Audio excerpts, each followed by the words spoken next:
Hello, folks, and welcome to the Techthusiasm Live podcast. It is Monday, March 16th, 5 o'clock p.m. Eastern. Thanks for coming out. Hello to Julius already, always number one. He posts hello before the stream even fully engages. Love it. Much appreciated. So it's been a fun week. It feels like it's been a long week, actually. Sometimes time goes fast. There has the sensation of going fast. Sometimes it feels a little slower. Feels like this week went a little quicker. Sometimes it's like I do these things back to back, and I got to get my next piece of content done, and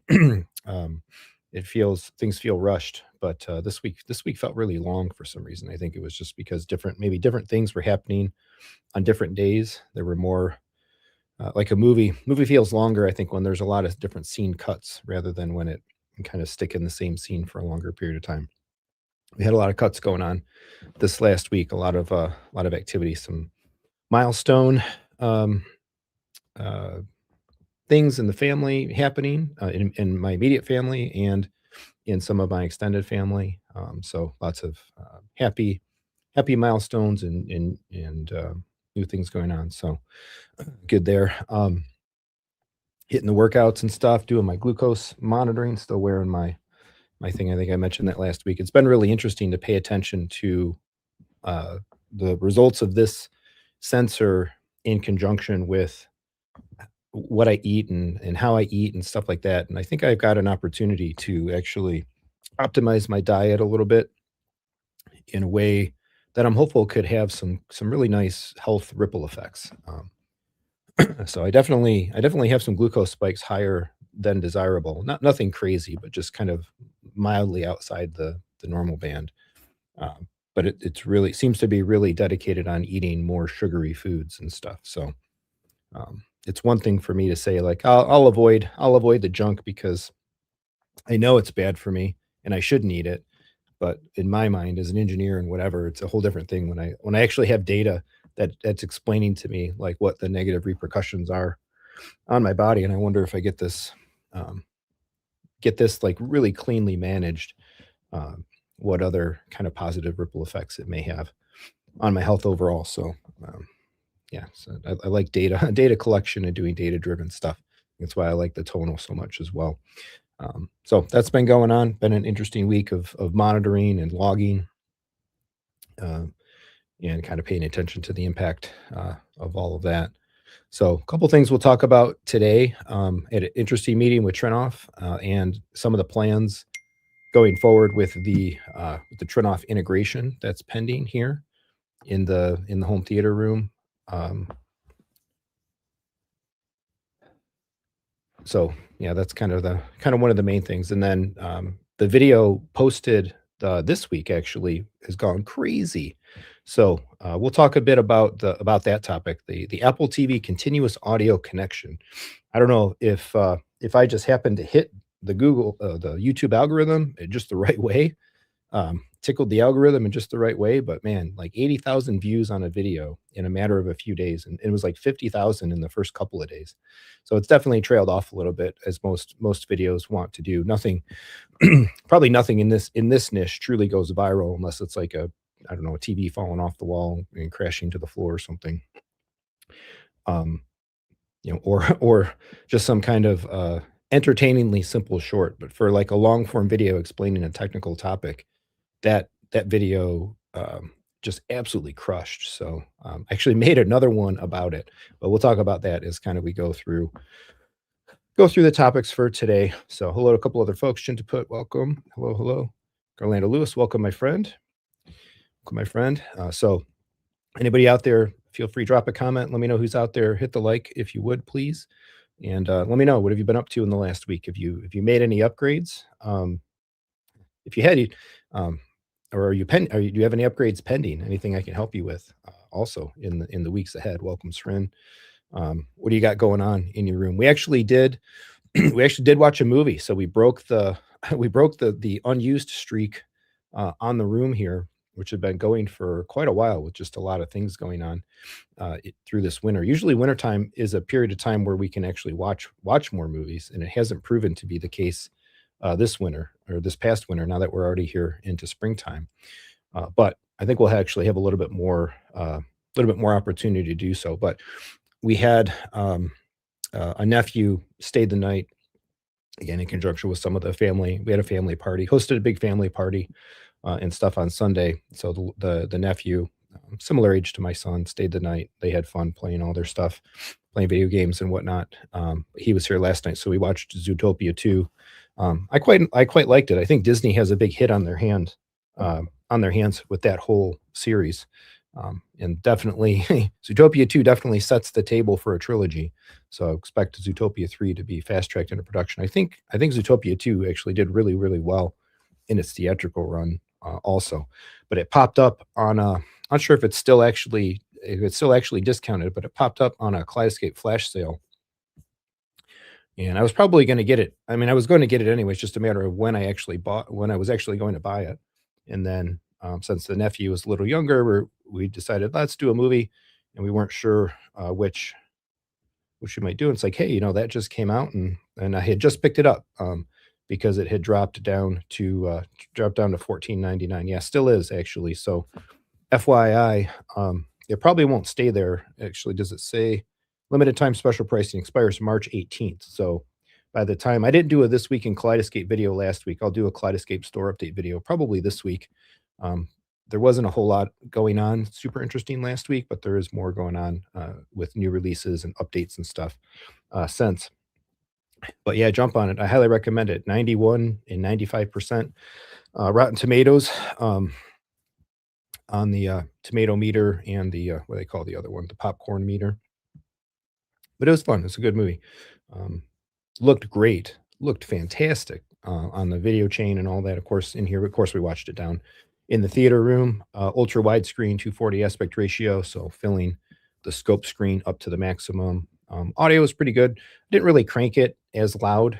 Uh, me personally, individually watching movies, um, I definitely listen at a certain volume, and then when it's me plus the immediate family, we go a little bit less than that, and then with the other little guy, I left it a little tamer than I normally would as well, but still, good audio, excellent video, and a fun movie. It's still relatively new, so I won't really talk about the plot or anything, spoilers, but I really liked it. Had a good time with that. So hopefully we'll get another one in this week. We're still one movie away from finishing with my kids the original 9 Skywalker saga movies of Star Wars.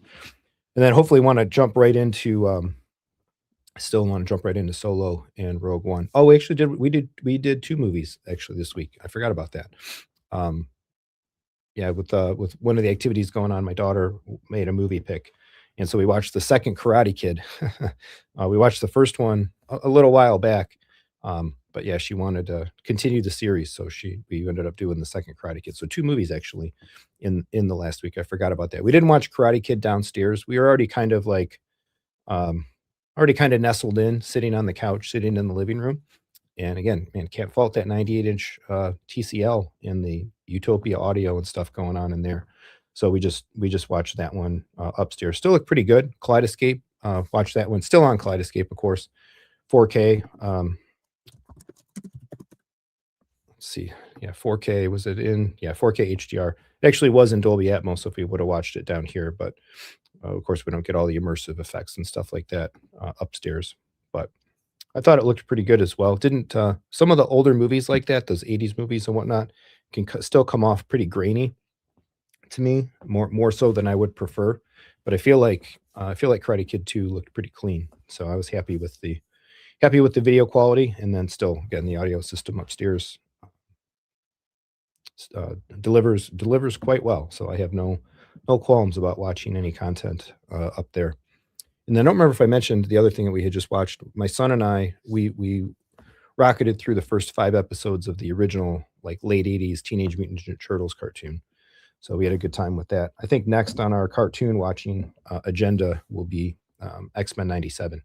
Getting ready, season 2. I think season 2 is coming sooner than later based on a report that I had just recently seen. So we'll see what happens with that.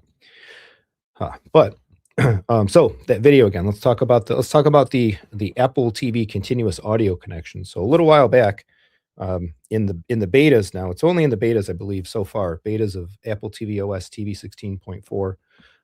There's a feature if you go to the audio settings and you scroll down to the bottom, it shows up. It's called continuous audio connection. It has a toggle. You can turn it off. You can turn it on. I think by default it might be on.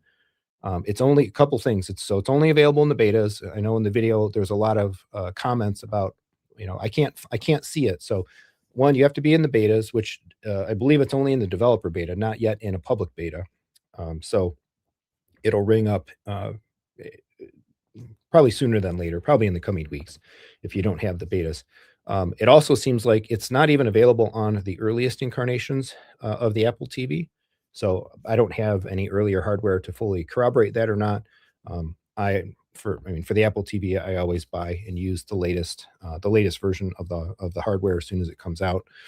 So it may not be available on the oldest Apple TVs, and then you have to be connected to a Dolby Atmos system. It's really like it's a Dolby Atmos HDMI feature, fundamentally, as I understand things. So, um, and the video coming out tomorrow, actually, I go into it in some more detail. So the one that I published originally, I just did some testing with it in the living room, and it was really easy to see, like, if I turn it on and off, the display on the TCL would shift, and you can see you turn it on, you got full-time Dolby Atmos connection in terms of the audio format connection, and then if you turn it off, you then your Apple TV does audio format changes.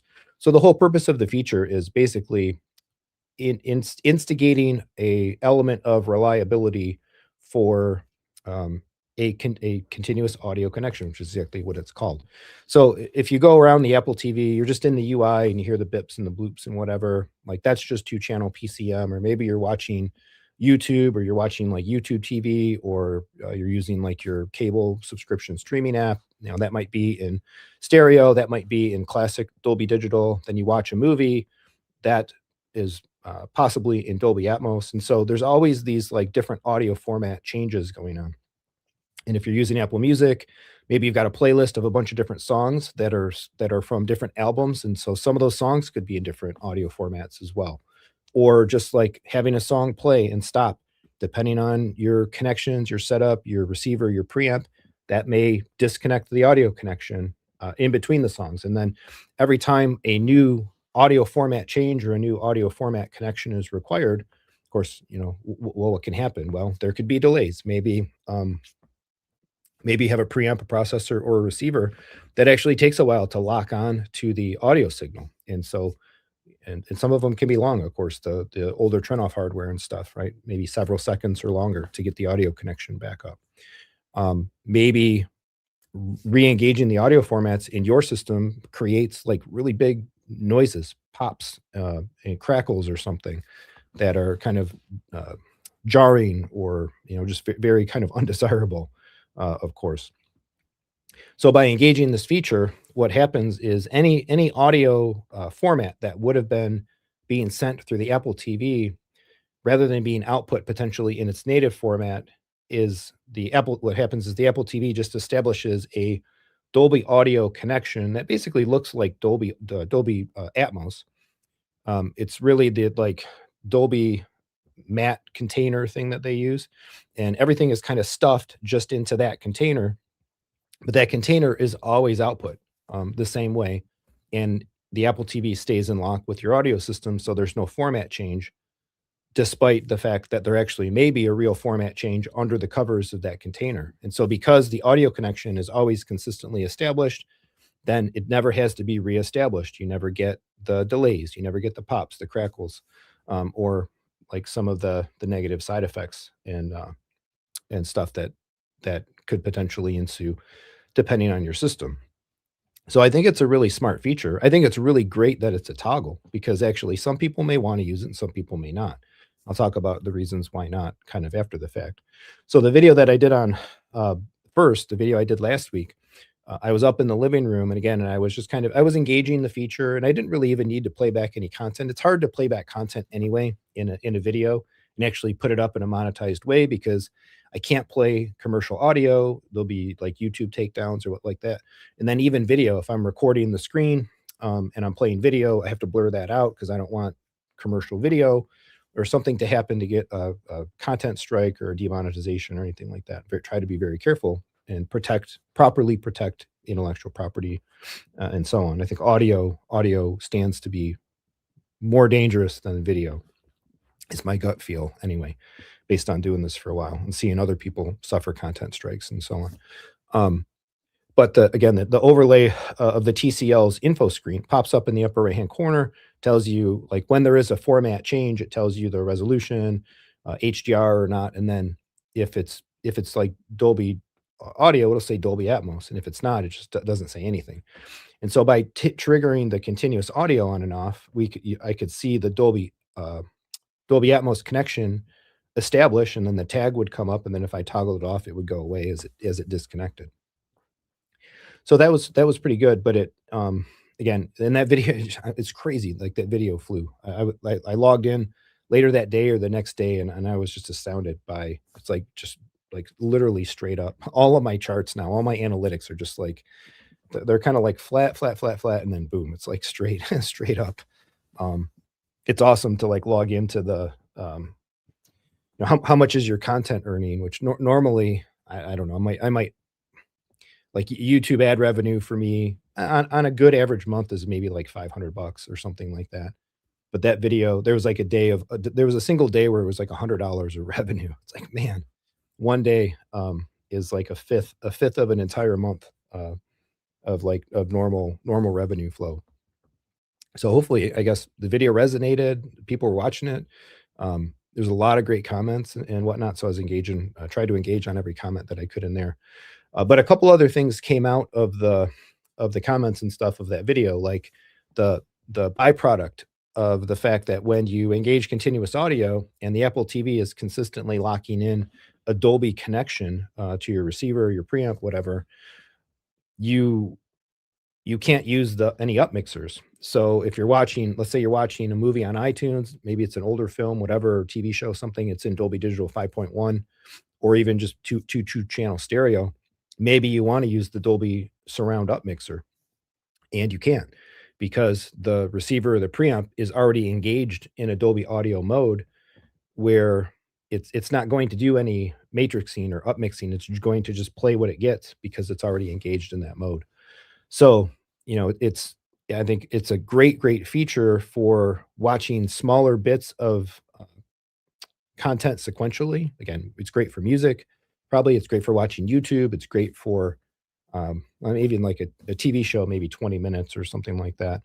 Um, but if you're going to sit down and watch a 2-hour movie, well, once the movie's playing, there's no audio format changes. So maybe you don't want it on then because you want to take advantage of your Dolby surround up mixer. So it's kind of one of those features as well where maybe sometimes you turn it on, maybe sometimes you turn it off. Maybe um, maybe your use case or the usability of your use case defines whether you would actually prefer to use it or not. Again, based on what you're watching, listening to, stuff like that. Terminator just popped up. I'll get to some of the other comments as well. What are we talking about? We're talking about the Apple TV, tvOS 16.4 continuous audio connection feature. So I dropped a video about that this past week. And then so over the weekend, I'm like, you know what? I'm going to come down to the theater because just doing a menu testing with it in the living room is one thing. I actually want to check a few things in a real multi-channel Dolby surround upmix viable testing space. So I'm like, I'll kind of like I'll make another video, basically a part two, and do a deeper dive more actively. Still a little limited in the video because again, I don't want to show video content playing. I don't want to record any of the audio that would have resulted from kind of jumping in and out of playback and stuff like that. But I think I did a more thorough analysis and demonstration and discussion about it. So, in testing it in here, I can corroborate the fact that yeah, um, if you have a two-channel PCM or a stereo signal being output with continuous audio on, there is no upmixing in that mode. The sound is coming out of my left and right speakers. So in here, I was able to walk around, put my ear up against the specific speakers. So when I did that, again, two-channel stereo coming out of the two-channel left and right speakers. Turn continuous audio off, play the same thing, and you can hear sound. coming out of all the speakers as the Dolby Surround Up mixer is kind of doing its thing.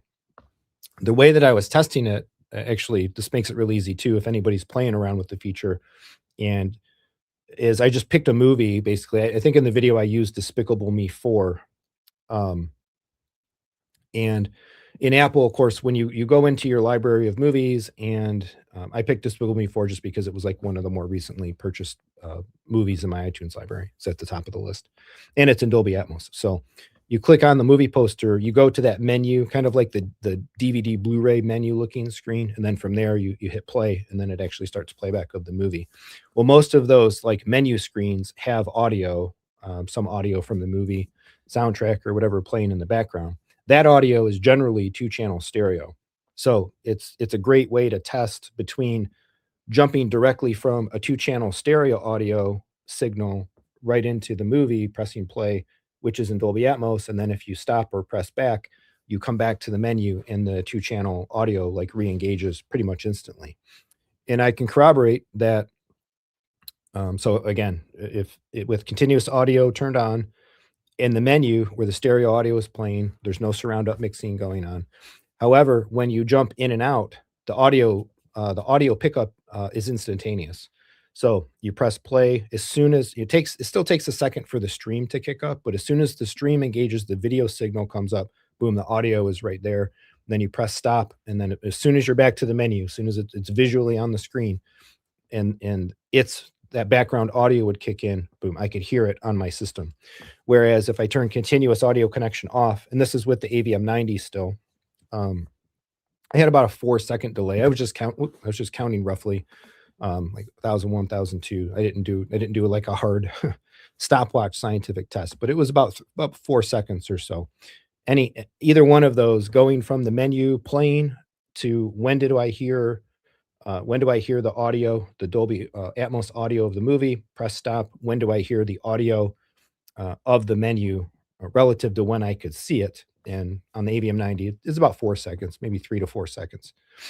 And I was able to, of course, in here as well with the MadVR, the projector, and the Apple TV settings, I can achieve absolutely zero video synchronization in the right configuration. Because if you set the Apple TV like default video output to 4K HDR10 at 23 point whatever 976 hertz refresh rate, and so if you have the menus running at those at 422 video, you have the menus running at those characteristics. Those are the exact same characteristics that a 4K HDR10 movie is going to play at. And so there's zero sync time on the video, so it gave me the ability to validate against the zero sync time of the audio. So a pretty interesting feature. So all of that will be detailed in the video that's coming out tomorrow, in a little more just discussion about, again, kind of who is it for, really. It's kind of what I titled the video for tomorrow. I did publish the video, I think yesterday, put it up members first, but because we do the live stream on Monday, Tuesday usually is kind of my focal day for trying to release a weekly, like, deep dive edited technical topic video. I don't like releasing them on the weekends. I feel like releasing videos into the weekend, they just kinda die a little bit relative to, doing it, during the week. And so Tuesdays, so I scheduled the big release for Tuesday, but it is up, members first. For those that are members can watch it now. So yeah, I think it's a great feature. I think it's definitely better than the wide, ultra wide aspect ratio stuff that Apple tried to do in whatever 16 tvOS 16.3 or point 2, whenever that was.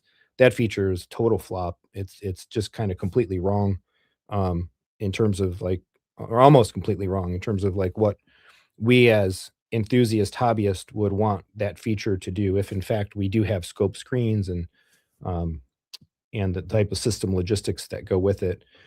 But it's great to see, in my opinion, no matter what, it's great to see them working on focused audio video, like usability, integration type features.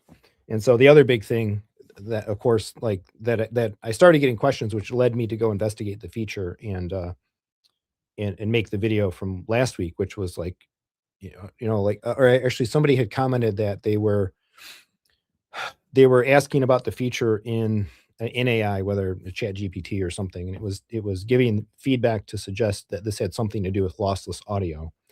And I can definitively say it doesn't. There's no element of lossless audio.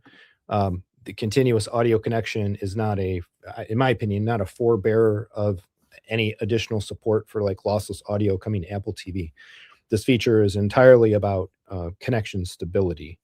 And again, for the people that suffer from HDMI chains with a lot of delay, popping, crackling noises, or other issues, I guess, coming out of handling format changes, people are probably going to want to use it. So my ultimate conclusion is right now I've got it turned on in the living room because I do run Dolby Atmos audio up there, even though it's not a Dolby Atmos system.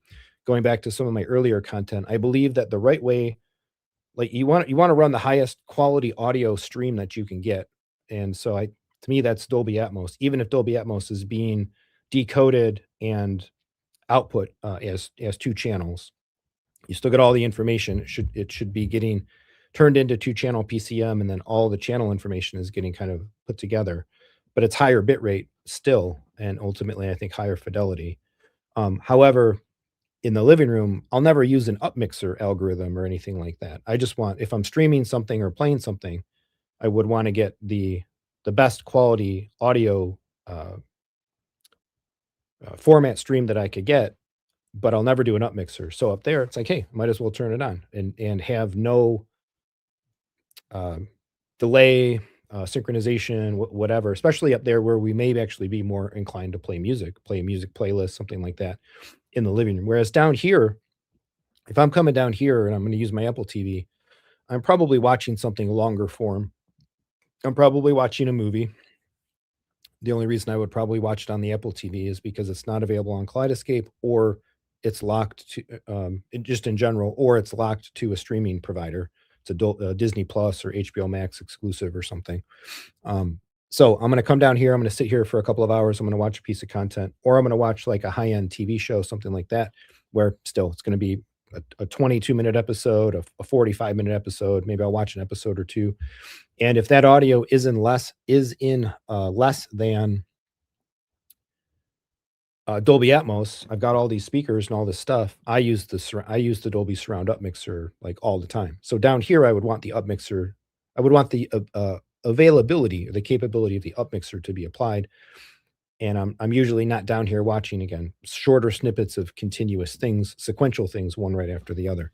So that's how I've got it set up. I think that'll probably work best for me. But if you've got one space, combined space, then you might have to decide what do you prefer in terms of whether you use the feature or not, or do you enable and disable it manually at certain times. It'd be pretty cool if there was a way that they could like add a feature where it could detect what's being played, or have a setting like, prefer turn it on, but prefer it to be disabled for long form content or something like that.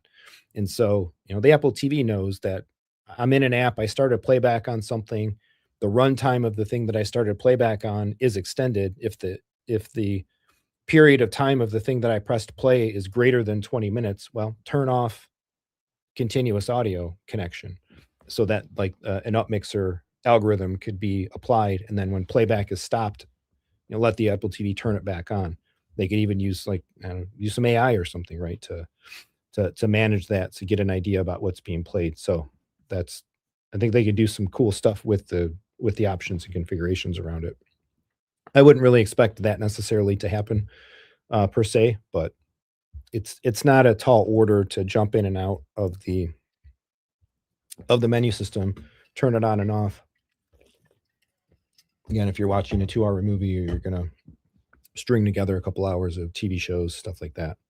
So let's hit some of these comments about it, and then we'll kind of move on to our second topic for today. If anybody has any questions or about it as well, or if you have it on your Apple TV, if you've been playing with the feature, Do you see anything about it different than what I've claimed either here or in the video that was released? And I hope the one that comes out tomorrow rockets its way up to another like 50,000 views. That's such great opportunity to like expand the voice, the reach of the channel, stuff like that. So again, let's get through some of these comments. So Srin saying, "Did you see Apple announced new AirPod Maxes?" I thought I saw that in one of my social media feeds. I'm not a big headphone person, honestly, so I don't pay too much attention to that. There was a bunch of new Apple product though in the last couple of weeks. The new MacBooks, the MacBook Neo, I think is what they called it. The the cheaper like iPad chip, Apple Silicon laptop version. I was actually contemplating like, do I want a new MacBook Pro? But with the M5, I think mine is an M4, so I don't think there's enough of an upgrade there for me. I'm gonna wait. But of course, again, no new Apple TV. Um, I wasn't inundated with there didn't seem like there was as much overdoing of the press about, like, the new Apple TV rumors and whatnot for a March product launch, but, as far as I know, there was no Apple TV in there, so we'll see what happens with WWDC coming up, in June. Srin bought Song Sung Blue on K. Nice. I bought a bunch of K movies actually this week. Um, there was a lot of like HD Disney stuff that I didn't have in my K library that was marked down to 4.99. So I'm like, it's not from 4K, but these are some classic Disney films. I'll pick them up. I'll add them in. And I bought basically a bunch of stuff on sale and also some 4K upgrades. I think Kung Fu Panda, the last of the Kung Fu Panda series was upgraded to 4K. Picked that up. Bought Zootopia too, of course, because we watched it. Julius, did you consider the storm before the Trinnov? Let's come back to that one. I'll table that question for now. We'll talk about the Trinnov here in just a minute. Oh, nice. So Baton X2 remote finally shipped after waiting a month. Hopefully you like it. I hope it works out for you, and it does what you're looking for it to do. Jitip is saying he doesn't like it on that. He's talking about the continuous audio connection. Post in the comments why don't you like it? There was some conjecture that a couple of people posted in the comments that they felt there was an audio quality difference between having it on and having it off. But I sat down here, cranked it up pretty good, and again, sitting at the playback menu of Despicable Me 4, kind of like movie score, whatever orchestral kind of music playing. I don't think I noticed any quality difference. I don't think I noticed any quality difference. So I haven't been turned off of continuous audio connection based on like quality being a reason. Stephen McCauley saying the Apple TV continuous audio connection amazing for turn-off owners. Yeah, it led me to find a software tool that does the same thing on the PC. Oh, nice, which works amazing. No more audio handshakes. Cool. That's pretty neat. Maddie's saying my Apple TV doesn't look like yours. If the source isn't Atmos, it shows multi-channel unless I manually switch it to 5.1. Must be in the menus. Maybe just because of the update. Or if you're not, again, you have to be for the stuff to show up and to be used, you got to be connected to a Dolby Atmos enabled system. And the other thing, this will be in tomorrow's video, but there was a pretty significant display difference actually between the television, what the TCL indicates in its info menu, and what the AVM90 indicates in its info menu for continuous audio connection. So, and it even says on the settings screen of your Apple TV, like some actually says like older receivers may indicate like a Dolby audio connection. But what I found is that with continuous audio on, the TCL TV always says Dolby Atmos. It just indicates I'm always getting Dolby Atmos, everything's Dolby Atmos, which is fine. I think that's actually a little better because it's a little bit clearer. The AVM90 though doesn't show that. So if I'm with continuous audio on or off, if I actually played the movie, I was logged into the web UI of the AVM90 and looking at the current like audio source format details. Of course, it would say Dolby Atmos, and then, but when I was at the menu, which was 2-channel PCM, I got different indication, different information if continuous audio is on or off, but even when it was on, it didn't say Dolby Atmos. Nothing indicated Dolby Atmos. It indicated like a Dolby lossless format, but it indicated PCM. So I think that's because the MAT data, or like it's in a Dolby MAT container, but the MAT data, the immersive audio information is like probably null or void. Nothing's being put in that. So the 90 was indicating a finer, like technical detail about what it was receiving. But in the video tomorrow, I have the screenshots. I included the screenshots of all three of those situations. Continuous audio on and off at the menu during 2-channel stereo PCM playback, and then they were the same in the movie. So I thought that was interesting because I actually came down to kind of redo the testing and film it.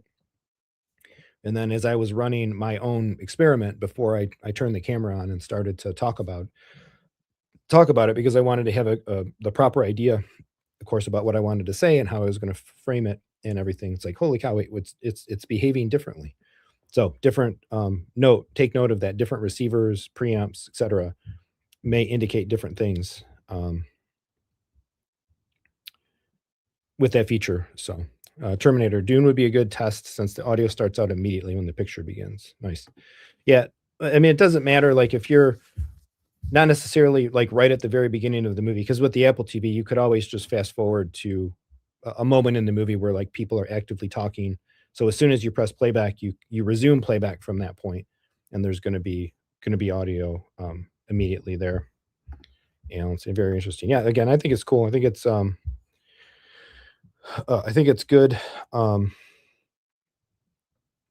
think it's a good feature. I'm happy for that. I'm happy to see them working on stuff like that because it does hopefully portend or speak to the future that, hey, they're thinking about like audiophile, videophile grade capabilities in the box. So can't argue with any of that.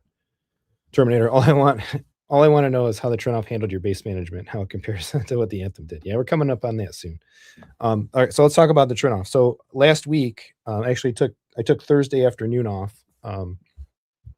of the day job to do the Techthusiasm job, and so I had Mr. Dan DiCarlo from Audiovision, collaborative.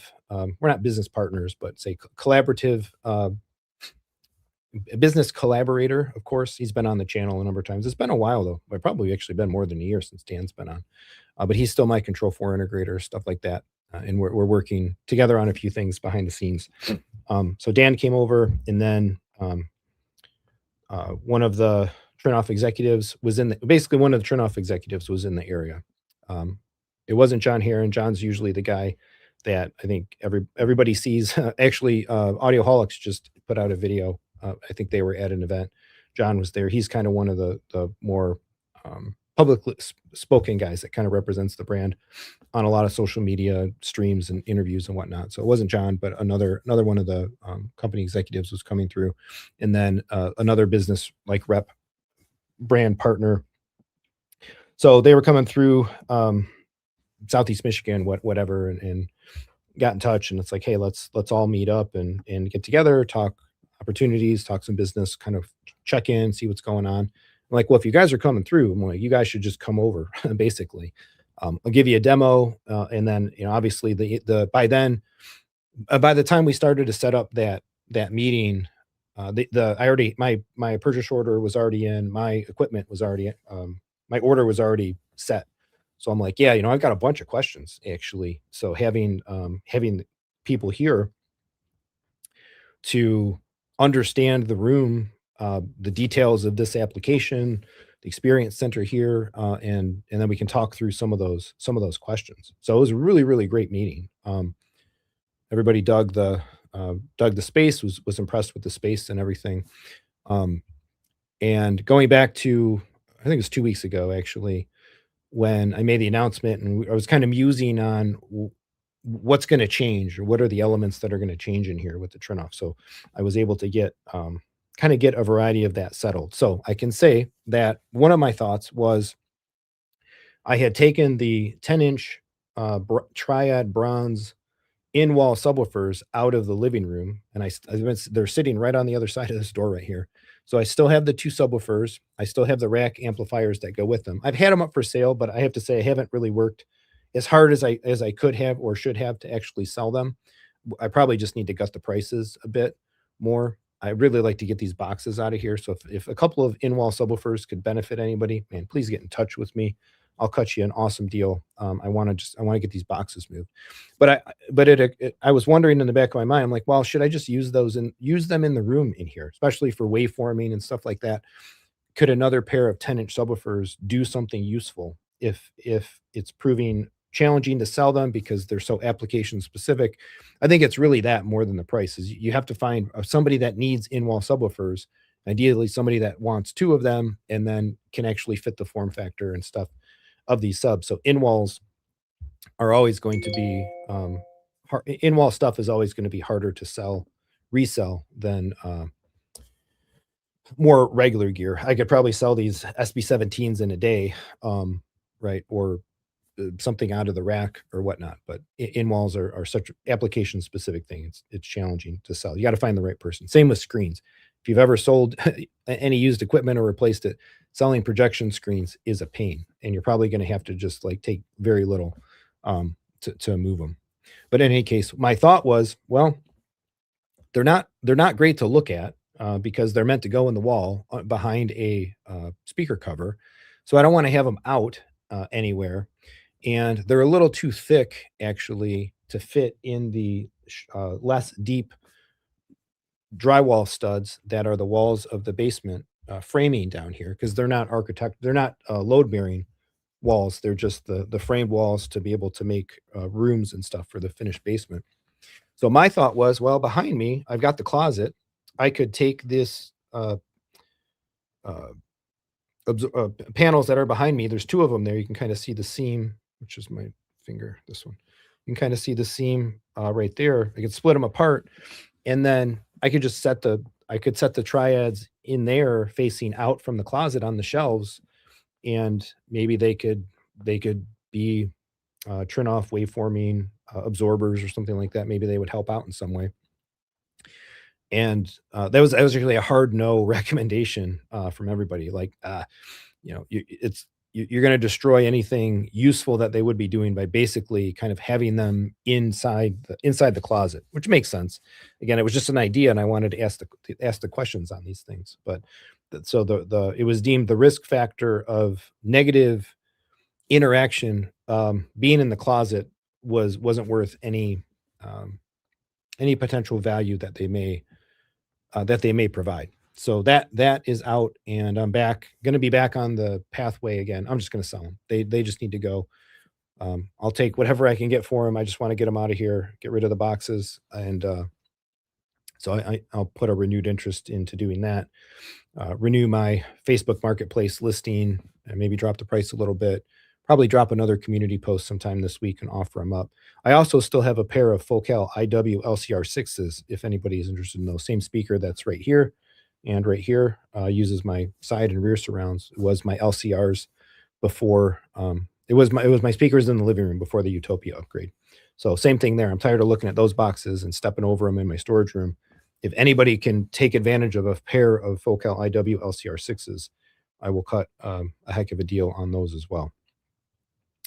Okay, so that's out. So not using the bronze. And then my next question was, well, I'm gonna be using we bought the Altitude CI in the 16 channel variety, 16 unlocked channels of processing. I only have 15 channels in here, and it bugs me to have unused capacity, and I have some space. Again, why don't I just put another subwoofer in? We're gonna do the waveforming. Would another subwoofer be a good use of the 16th channel? And what should I do with it? Where would it go? How would I use it?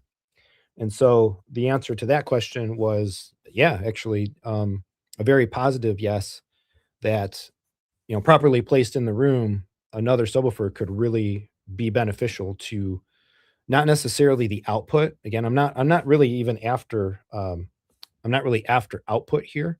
It's more about like maximizing the system, the response, the seat to seat response, like all of those kind of characteristics, which is I think really where I think the Trinnov, hopefully the Trinnov optimizer and calibration system may put it ahead or deliver some stronger results than maybe the 90 in Arc Genesis is able to do.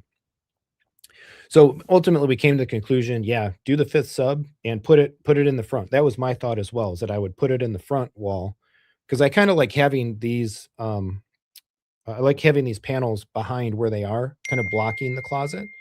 Um, but so putting one, I could still put one behind me. It'd almost be more of a near field at that point, rather than having some space to actually participate effectively in the waveforming structure. So the front is the front ultimately is what they recommended. Right in the middle, smack dab in the front. And then they actually also recommended bringing the other subwoofers in a little bit, both the front and the back. So essentially, the recommendation was put the new sub, put the fifth sub in the middle, and then reposition the other two to kind of make equidistant space between them. So the distance from the middle to the one on the left would be the same from the one on the left to the wall, as I understand it, and then vice versa on the other side. So basically, for the waveforming algorithm, measurement system, calibration, and all of that, to maximize its effectiveness, bringing things into more equal distance and whatnot was recommended. And then even in the back to move, I have the subs kind of pushed out more towards the corners, almost as far as I can get towards the corners, barring the triangle traps that I have in each of the corners. And they said we might have better results by bringing these in at least to like the quarter point. Was the recommendation? Bring them into the quarter point of the width of the room. Um, I think just giving more space off the wall and giving more space to be able to do the job of the waveforming. So cool. So I'm like, I'm good with that. I will definitely get another a fifth subwoofer going. And then the question is, what do I get? um, I'm not necessarily married to the idea of just getting another SB17. I could. That would be the easy thing to do. Um, would just be keep everything the same and do another one of these. But I'm like, well, if I have it, it'll be in its kind of lone position in the middle. So from a visual perspective, I would like the pair on the outside to be the same so that there's like a balanced look, but the one in the middle could be different from the one to the left and the one to the right. And I've already have four of them. Like I'm not changing anything that I already have. So it's really more about adding the one back in. So I did put up that poll today. Take a look at the results. We got 38 votes. What should I get? So 34% SB17. And I also included the Perlisten, the R18S, and the D15S in there as well. Those are at, oh, I just lost it. 24% recommending the R18, only 16% recommending the D15. Interesting. So the D series from Perlisten being the higher of the line overall, but more folks recommending the R18. And then there was a other 26% other, a lot of JTR, RBH, Lewis recommending a Martin Logan, Sendo 32, and then some other recommendations as well, or feedback basically saying, hey, go for a big one at 24-inch, the RTJ JTR 24-inch that's coming out, or go for infrasonics. You already have enough like general output. If you're gonna do another sub, do something that would bring in some infrasonics. So those are all interesting. Um, those are all interesting feedback. I haven't done anything yet, so I'm still kind of deciding. Getting another, but I'm kind of inclined to stay within the brands that I have a footprint for. What was actually making me think not to just do another SB17 was that I'm set up with Perlison now, and I haven't had a chance to actually own or try one of their products yet. So I figured that this could be an interesting opportunity to do so. The other thing that's limiting me as well, and the reason why I probably wouldn't even consider like the 24s or like the Ascendo 32 is that I need something in the same form factor. This is definitively going in the front of the room. It's going to be dead center in the front of the room. So I want it to look nice. At least look as nice as the fit and finish of what I already have. If not nicer, but definitely not less nice, not an industrial looking thing. It'll be the center point subwoofer. It'll be the focal point. You're looking at the screen. That's the sub that's going to be directly underneath it, right in the middle. Um, but I can't really go much bigger than what I already have because I was gonna measure it and I neglected to do so, but I'm pretty sure that my screen is like the bottom of my screen frame is like 23 inches off the floor, and it's the Seymour, uh, I forget what the model is, the Precision, so it's like a 3.5-inch border.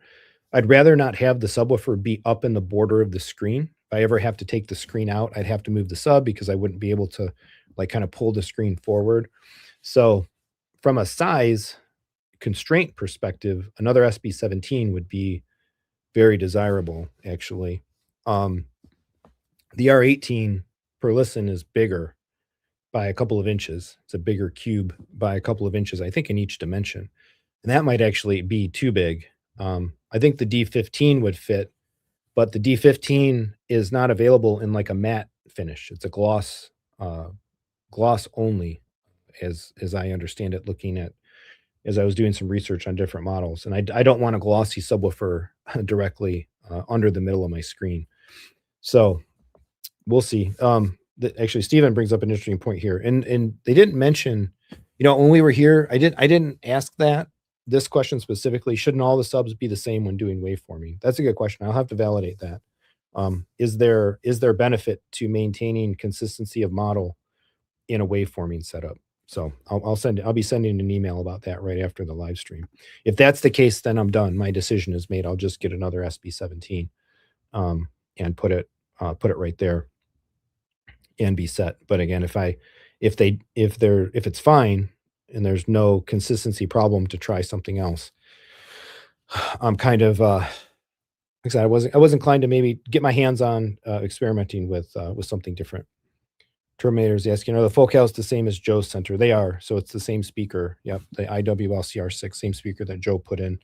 At the time that we put that single one into Joe's theater, actually somebody had claimed these. It was going to get them in the future. I was kind of holding them, but that fell through. So they're available again. I want to sell them as a pair as well, not just a one. I was actually recommending to Joe, I'm like, hey, you might want to consider these for your side surrounds, match it all up. But Sren, maybe an RS1 would be a good choice. Yeah, Jay, if you want something else, then you already know. Yeah, I'd have to look at it as well because again, I want it to be at least as pretty as the SB17s. So in the black oak and stuff. So that was that. So the two questions, the triad stuff, adding the fifth sub, and then we talked for a while about um, the idea that I had alluded to before, which was I wonder if I could run both rooms off of a single Trinnov stack. The way profiles work, I can dedicate a certain speaker profile and mapped outputs to the amplitude amp channels and subwoofer analog channels and so on.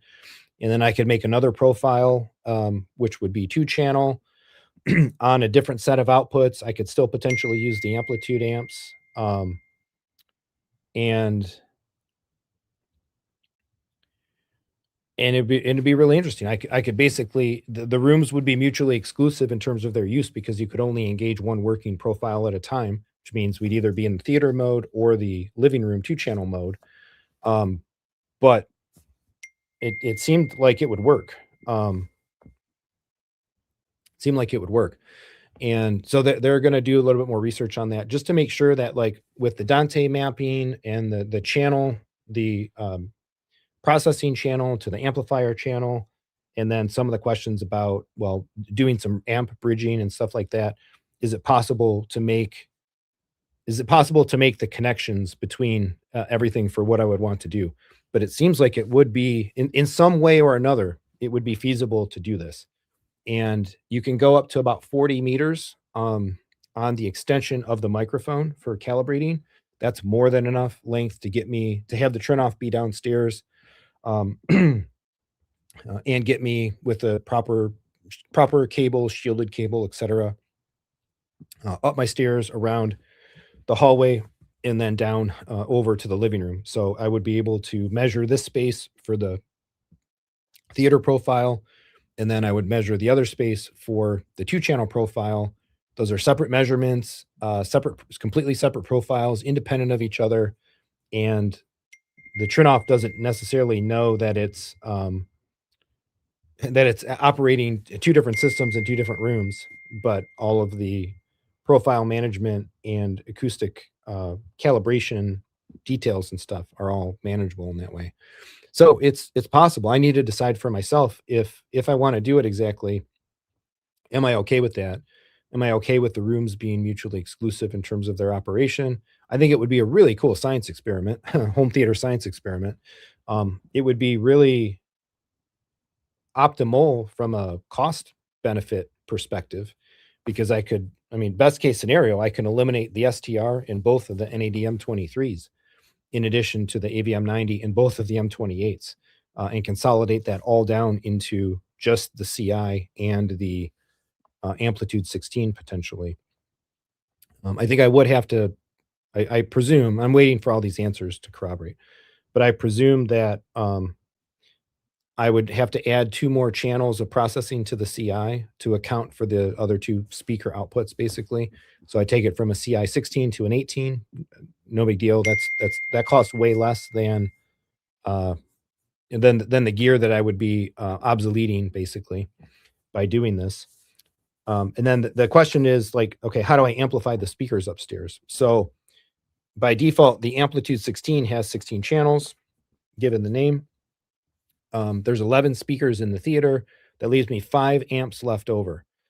If I didn't do any of this crazy multi-profile, multi-room idea, I will definitely matrix the LCRs, bridge 2 amplifier, or not matrix, sorry. I'll definitely bridge 3 amplifiers in the Amplitude 16 to give more power to the Utopias up front. So that's occupying 14 of 16 amps. And I still have 2 more to go. So if I wanted to, I could just run a little less power to I could bridge for the Utopias in the theater for maximum volume, whatever, maximum power delivery into this room, and then just run 2 bass amplifier channels of the Amplitude 16, one for each of the bigger speaker array in the living room. Because in here, it's just the Utopia speaker for each of those positions. In the living room, it's the Utopia speaker plus the IW submodule representing as one single big full range speaker. So ideally, I'd like to have more power delivery to the speakers in the living room than down here. So if the channel assignments and the Dante stuff, audio over IP mapping stuff all works properly, I could do it that way. 11 channels, 3 bridged for the theater, 2 channels left over for the living room. Or I could just do 11 channels down here, bridge 4 channels into 2 for the speakers upstairs. So now each Utopia in the theater would be getting 1 amp worth of power, but the speakers upstairs would each be getting 2 amps worth of power. And then I'm using 15 of the 16 channels, and one is just unused fundamentally. Or if I was going to bridge it, I could bridge it for the center. But I don't think there's probably a whole lot of value. I don't think there's a whole lot of value in like bridging one of the 3 LCRs. Like either do them all or not at all.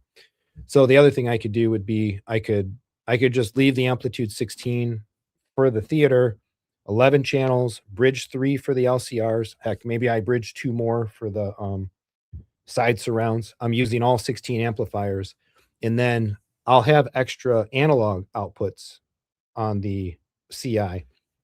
The CI has 8 analog outputs. I'll be using 5 for the subwoofers, and I would only need 2 more for the living room. So I could still eliminate the STR but keep the M23s. That would be the other way I could go.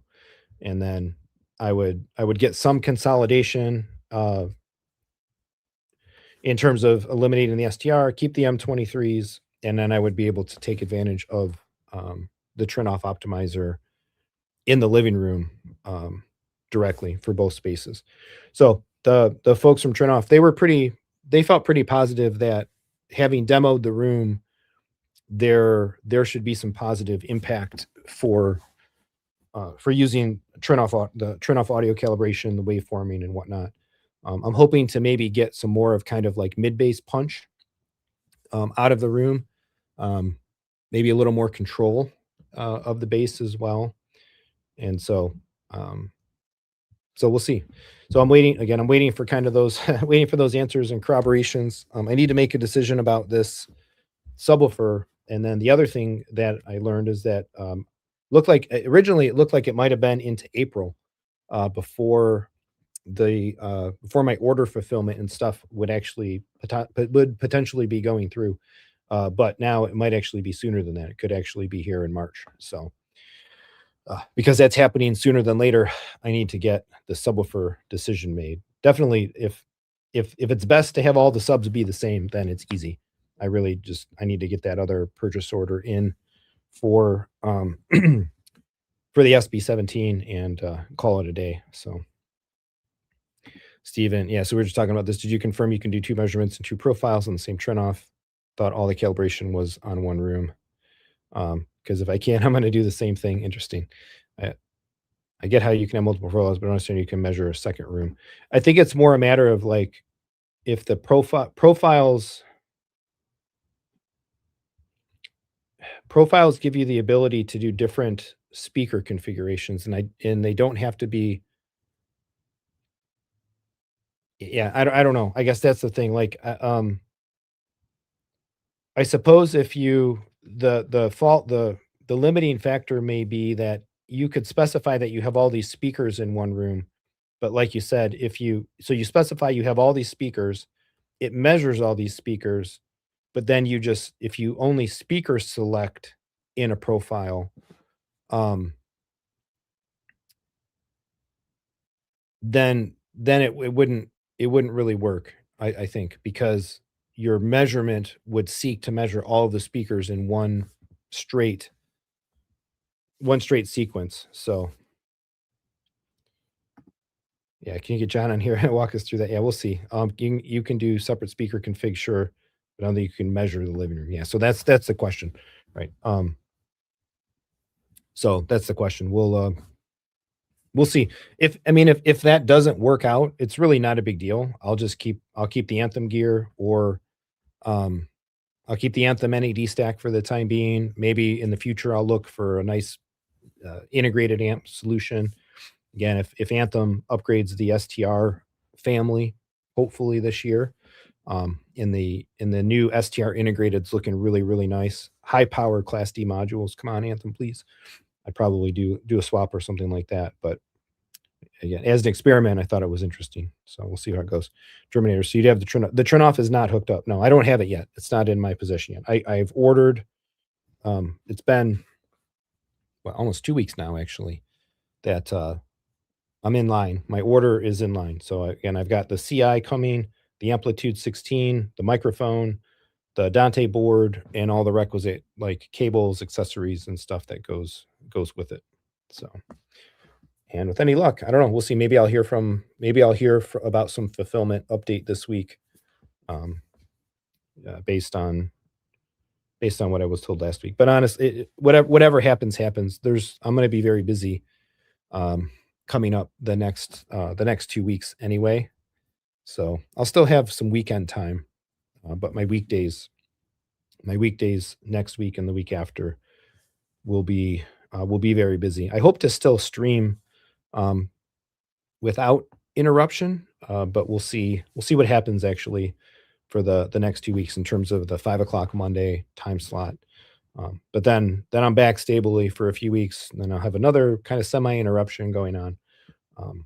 But in any case, I'll get the stuff in as soon as I can. No matter what, the current equipment will start to leave this week. actually. So the theater is gonna go down, hoping maybe we can watch Star Wars, watch some movies this week, cram a few movies in this week, actually, and then 'cause we won't be watching movies for a little while, for a couple of weeks at least anyway, coming up. But I will be deinstalling probably on Friday night. Um, I will be deinstalling the 90 and the amps. The 90 is sold, one of the M28s is sold, and I'll actually be delivering them, to somebody and installing them on Saturday. So, Saturday coming up this week. So that helped a lot having a definitive, uh, path of exit for those to, reimburse the cost against the cost of the Trinnov and that stuff. So there is still one M28 available as well if anybody's interested in that. I will be making that available. I had been talking to a different person for the second, M28, um, but I haven't heard back, a full final confirmation, and lockup. So I'm still try to get an answer from that person before I basically make a public for sale post. Um, but we'll see. I think in any case, hopefully the other M28 sells pretty quickly. Anyway, great products, loved them. But new opportunities are afoot. So and that's pretty much what I had for today. Fun conversation. I appreciate everybody coming out. I think we're at past 6 o'clock, and I can hear the family upstairs. I'm ready for some dinner. I'm definitely spreading my meals out and eating a little bit less as I kind of get the handle on this whole glucose thing. So, and I hit a strong workout today at lunchtime, so I'm ready for some dinner. Ready for some dinner right now. But I appreciate everybody coming out. Appreciate the questions, Stephen. We'll get this crazy idea figured out. And actually too, I did already talk. We will have Trinnov on. So I'm not sure exactly when, but at some point, we'll have somebody from Trinnov on. Hopefully, probably even the person that came to visit, because now he's familiar with the room. And excited as well because once I actually get the stuff in and integrated, I'm gonna be able to complete essentially the more advanced training, calibration curriculum, and all that stuff. So we're actually going to try and do it here. So rather than having to travel for that, which is pretty sweet. And then I will be full on certified calibration professional with the equipment. So again, look for the video tomorrow, the more extended, expanded look at Apple TV continuous audio connection. I probably will do a Kaleidoscape store update video this week. Best case scenario, that'll publish Wednesday morning. My son and I continue to work on our memorabilia stuff in the office as well. So we'll probably do an update on that maybe in one of these streams coming up. But took all the stuff down, painted, and we're kind of putting things back in now. We've got some final determinations made about what it is we're going after, the cabinets that we're going to display, and all that. Having a lot of fun with that as well. But yeah, stay tuned and let me know what you're looking for, and if I can help anybody out with your equipment, next steps, upgrades, etc. Please, definitely, please get in touch. Hit the webpage. We're continuing also to build up the gear catalog in the webpage, bit by bit. So my son's he's predominantly working on that, building out all the lines and stuff that we have access to, so it's kind of clear and concise, and all that's there. So appreciate everybody. Thanks again. Thanks, Julius. Thanks, Stephen. Thanks to everybody else that came out. Have a great day, evening. Have a great week, and we'll talk again soon. Coming back for more home theater discussion and fun.